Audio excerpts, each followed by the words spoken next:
Ever notice how one group of people always seem enraged about evil, greedy capitalism, while another always appears consumed with bloated, lazy, pinko-socialism? Here's how cries of capitalism and socialism are being used to divide us. The biggest problem with the great ism debate between capitalism and socialism is that few take the time to define what it is they're actually getting worked up about. So let's do that here. Capitalism is an economic system built on private property rights and the right to freely trade that property in a marketplace. Now that's opposed to socialism, which is the collective ownership of property and the collective decision-making on how that property is to be allocated. Here's why starting with those definitions is key. People screaming about socialism and capitalism are seldom upset with those things at all. For example, when big corporations are given subsidies, tax breaks, and other legal protections that the rest of us could never enjoy, that has nothing to do with capitalism.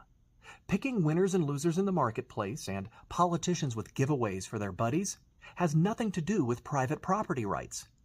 Likewise, when efforts are made to fund wasteful programs, raise taxes, or increase red tape and obstacles to exercising our rights, that has nothing to do with socialism.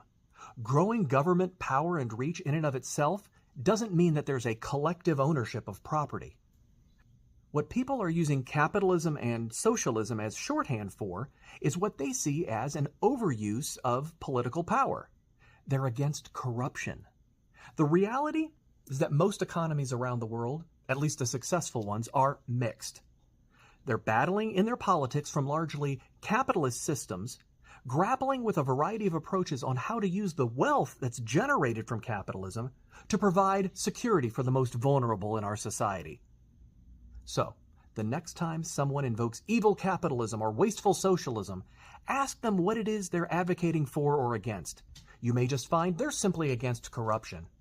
Now, I have to admit, there are real socialists out there who want to abolish all private property rights, and anarcho-capitalists out there who see no role for any government oversight whatsoever. These people exist, but you may just find that the majority of people want a mixed economy. They just want it without all the corruption. So what do you think? Does this framework of properly defining socialism and capitalism provide for more productive debate in our society? Let us know in the comments. If you can be kind and you can be curious, you can be in the comments.